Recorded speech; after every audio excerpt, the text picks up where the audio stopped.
भारतवर्ष में पहली बार बोलने वाला ऐसा सॉफ्टवेयर जो राउंड ऑफ के छोटे छोटे बड़े वाले घाटे से बचाता है, पीओएस मशीन के मंथली चार्जेस से बचाता है और bill wise dynamic QR code भी जनरेट करके देता है। भरत एक रिटेलर है। इन भाई साहब की रोज की सेल लगभग 10,000 रूपए है और इनकी दुकान पर एक दिन में औसतन 50 से 60 ग्राहक आते हैं और लगभग हर ग्राहक इस बोर्ड एक दाम वाली दुकान को देखकर अनदेखा कर देते हैं और कम से कम 5 से 10 रुपए कम देकर जाते हैं। पिछले कुछ समय में भरत ने ऑनलाइन पेमेंट के चलन को समझा और एक पीओएस मशीन ले ली, जिसके लिए इन्हें हर महीने एक तय रकम देनी पड़ती है और उसके द्वारा पेमेंट रिसीव करने के लिए इन्हें पेमेंट अमाउंट मैन्युअली ही डालना पड़ता है। अब इन्होंने देखा कि जो लोग इन्हें डिजिटल पेमेंट एप्स के जरिए पैसे देते हैं वो 105 की जगह 100 करके हर बिक्री पर कुछ न कुछ कम रुपए देकर जाते हैं। मानिए हर बिक्री पर औसतन 5 रुपए के हिसाब से भरत को एक दिन में 250 से 300 रुपए का घाटा झेलना पड़ता है, जो महीने के अंत होते होते लगभग 7,500 से 9,000 का काफी बड़ा घाटा बन जाता है। हद तो तब होती है जब कई बार ग्राहक भरत को बोलते हैं कि भैया पेमेंट हो गई है और अपनी मोबाइल स्क्रीन जल्दी से दिखाकर अपना फोन जेब में डाल लेते हैं।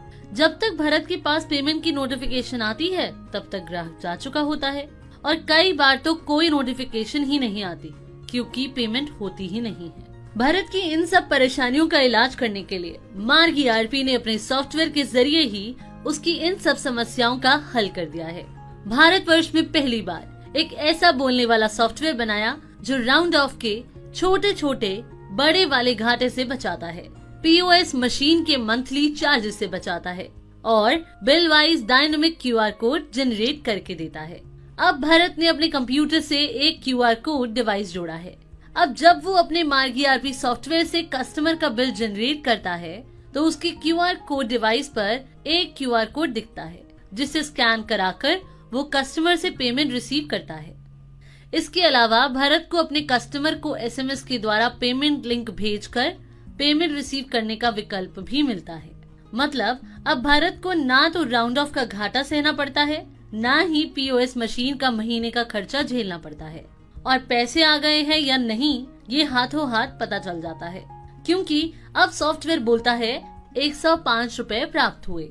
क्योंकि मार्ग ईआरपी की इस नई पेशकश की खबर भरत को पहले मिल गई, इसलिए उन्होंने घाटे और किश्तों की डबल मार से फुर्सत पा ली है और सही मुनाफा पा रहे हैं। मार्ग ईआरपी के साथ समस्या का सही इलाज। अब नो घाटा, ओनली मुनाफा। आइए अब सॉफ्टवेयर में डायनामिक क्यूआर कोड का प्रोसेस देखते हैं, पर इससे पहले आप ध्यान देंगे कि मार्ग ईआरपी ने आपको मल्टी एनवायरनमेंट का विकल्प भी दिया है, यानी कि अगर आपका सिस्टम आरडीपी या लैन पर है तो भी आप डायनामिक क्यूआर कोड के द्वारा पेमेंट ले सकते हैं। आइए देखते हैं कि अगर आपका सिस्टम मल्टी एनवायरनमेंट पर है तो आप कैसे डायनामिक क्यूआर कोड के द्वारा पेमेंट ले सकते हैं। डायनामिक क्यूआर कोड के फीचर को उपयोग करने के लिए सबसे पहले आपका सॉफ्टवेयर मार्ग के लेटेस्ट वर्जन से अपडेट होना चाहिए, मर्चेंट रजिस्ट्रेशन होना चाहिए, तभी आप कस्टमर से क्यूआर कोड के द्वारा पेमेंट ले सकते हैं। डायनामिक क्यूआर कोड डिवाइस होनी चाहिए। तो अब आप डायनामिक क्यूआर कोड डिवाइस अपने सिस्टम में इंसर्ट करेंगे, फिर मास्टर से, मार्क सेटअप से, एक्टिवेशन से dynamic QR code machine settings पर आएंगे और सिलेक्ट पोर्ट से वो पोर्ट सिलेक्ट करेंगे जिस पोर्ट में आपने dynamic QR code machine insert की है। तो अब जैसे आपको ये जानना है कि जिस पोर्ट में डिवाइस इंसर्ट है उसका नंबर क्या है, तो आप दिस पीसी पर राइट क्लिक करेंगे, मैनेज पर आएंगे, कंप्यूटर मैनेजमेंट की विंडो ओपन होगी। यहाँ से आप डिवाइस मैनेजर पर आएंगे, फिर राइट साइड से पोर्ट पर क्लिक करेंगे तो आप देखेंगे यहाँ आपको दिखा रहा है यूएसबी सीरियल पोर्ट COM3, यानी कि डिवाइस COM3 पोर्ट में इंसर्टेड है। अब सॉफ्टवेयर पर आएंगे और यहाँ सिलेक्ट पोर्ट से COM3 सिलेक्ट कर लेंगे और ओके कर देंगे और ये वन टाइम प्रोसेस है।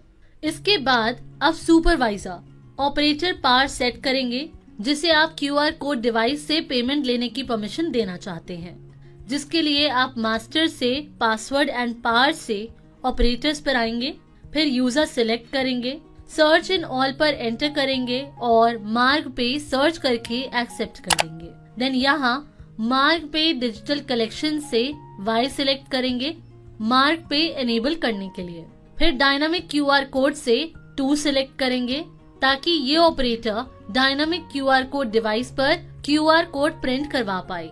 देन अब एस्केप की प्रेस करेंगे और चेंजेस को सेव कर लेंगे। इसके बाद अब ये यूजर ए जब बिलिंग करेगा, सपोज आपका रिटेल काउंटर है और आपके पास कस्टमर आता है, अब सिंपली यहाँ से बिल रिटेल पर क्लिक कर देंगे। यहाँ कस्टमर का मोबाइल नंबर एंटर कर लेंगे और अगर चाहें तो नेम और एड्रेस भी मेंशन कर सकते हैं। फिर आइटम सिलेक्ट करेंगे और टैब की प्रेस करके बिल को सेव कर लेंगे। तो इस तरह से पेमेंट मोड की विंडो ओपन होगी।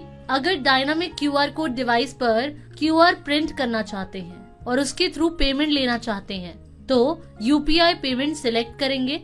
फिर अदर मोड में लाइक अगर एसएमएस के थ्रू पेमेंट लिंक सेंड करके उसके थ्रू पेमेंट लेना चाहते हैं तो अदर मोड सिलेक्ट कर लेंगे। और अगर बिल को सेव करते हैं तो यहाँ आपको ऑप्शन मिलता है यूपीआई ऐप। इस पर क्लिक करते हैं तो क्यूआर कोड आपको सॉफ्टवेयर की स्क्रीन पर ही शो हो जाएगा, जिसे स्कैन करवा के आप कस्टमर से किसी भी यूपीआई ऐप से पेमेंट रिसीव कर सकते हैं। तो अब जैसे यूपीआई पेमेंट पर एंटर करेंगे तो क्यूआर कोड डिवाइस पर क्यूआर कोड आ जाएगा। अब कस्टमर इसे किसी भी यूपीआई से इस क्यूआर कोड को स्कैन करेंगे और पेमेंट रिसीव होते ही आपको शो हो जाएगा सक्सेसफुली रिसीव्ड।